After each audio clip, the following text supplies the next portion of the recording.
دو میرے خواجہ مجھ کو نواز دو، تیرے ایک نگاہ کی بات ہے، تیرے ایک نگاہ کی بات ہے، میری زندگی کا سوال ہے۔ جیسا کہ آپ کو معلوم ہی ہوگا کہ خواجہ غریب نواز کے ہاتھ پر 90 لاکھ لوگ مسلمان ہوئے، اور یہ جو 90 لاکھ لوگ مسلمان ہوئے نا، یہ تقریروں سے نہیں ہوئے۔ غریب نواز نے کوئی کانفرنس نہیں کیا، کوئی جلسہ نہیں کیا، غریب نواز نے کوئی بھیڑ اکٹھا نہیں کی۔ کس چیز کی وجہ سے لوگ ان کے ہاتھ پر مسلمان ہوئے؟ انہوں نے انسانیت کا درس دیا، وہی چیز جو اللہ کے حبیب علیہ السلام لے کر آئے۔ سرکار غریب نواز وہی چیز پیش کیا کرتے تھے، کیونکہ ہندوستان کا حال یہ تھا کہ ہندوستان کے لوگ اتنے بد اخلاق تھے کہ بیویاں شوہر کی چتاؤں پر زندہ جلائی جاتی تھی۔ یہ ہمارے پیارے بھارت کی تاریخ ہے۔ اگر کوئی نوجوان لڑکی بیوہ ہو جاتی تو اس کے شوہر کی چتا پر اس کو بھی زندہ جلا دیا جاتا تھا۔ اللہ اکبر! یہ یہاں کا کلچر تھا، یہاں کی تہذیب تھی۔ عورت کو پاپ سمجھا جاتا تھا، برائیوں کی جڑ سمجھا جاتا تھا، عورت کو جوئے میں کھیلا جاتا تھا۔ یہ تاریخ ہے ہندوستان کی۔ اور کبھی کبھی تو ایک ایک عورت سے 5 بھائی بھی شادی کر لیا کرتے۔ یہ تاریخ ہے ہمارے پیارے ہندوستان کی۔ ہم کہتے ہیں ہمارا بھارت مہان ہے، بڑا پیارا ہے۔ واقعی ہمارا بھارت بہت پیارا ہے، ملک ہمیشہ اچھا رہا ہے، مگر کبھی کبھار لوگ اچھے نہیں ہوتے، کبھی لوگوں کا انداز اچھا نہیں ہوتا، کبھی لوگوں کا اخلاق اچھا نہیں ہوتا۔ سرکار غریب نواز اس ماحول میں ہندوستان آئے کہ اللہ اکبر، لوگ پیشاب پیتے تھے اور گھی کے دیے پتھروں کے سامنے جلاتے۔ یہ حالت تھی لوگوں کی کہ پینے کے لیے پیشاب ہے اور پتھروں کے لیے گھی۔ یہ کہاں کا انصاف ہے؟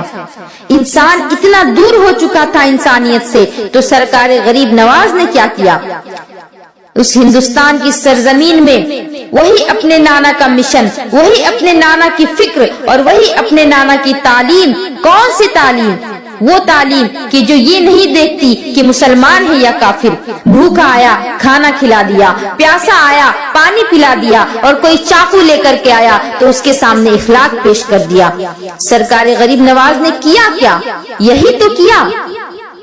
آج ہم اس سے دور ہو گئے ہیں، آج ہم انسانیت سے دور ہو گئے ہیں۔ غریب نواز کا نعرہ تو ہے، مگر غریب نواز کا کردار ہمارے پاس نہیں، ان کی محبتیں ہمارے پاس نہیں۔ ایک پنڈت غریب نواز کے پاس آتا ہے اور کہتا ہے کہ میں آپ سے مناظرہ کرنا چاہتا ہوں۔ جب کوئی کسی سے مناظرے کے لیے آتا ہے تو انداز کتنا بدل جاتا ہے، تیور کتنے بدل جاتے ہیں، لیکن بہر علی کے بیٹے، نبی کے لال، تیری عظمتوں پہ قربان۔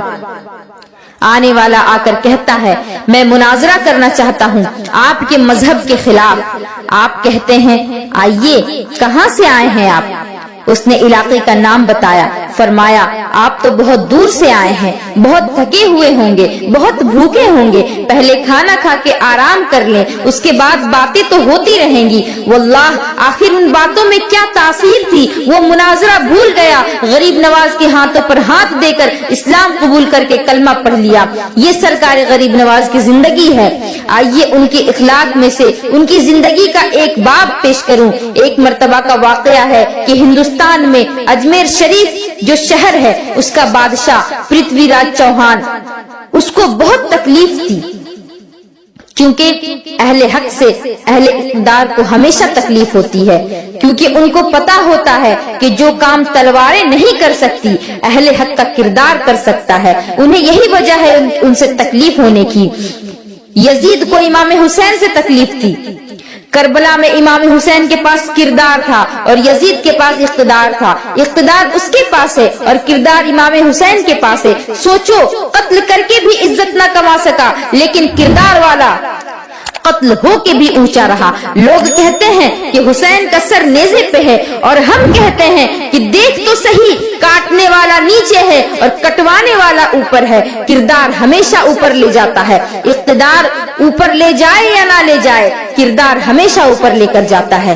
اسی لیے مسلمانوں نے کردار کی پرواہ کی ہے، اقتدار کی پرواہ نہیں کی۔ اسی لیے مسلمان کردار کی تعلیم دیتے ہیں، اقتدار کی تعلیم نہیں دیتے۔ بہرحال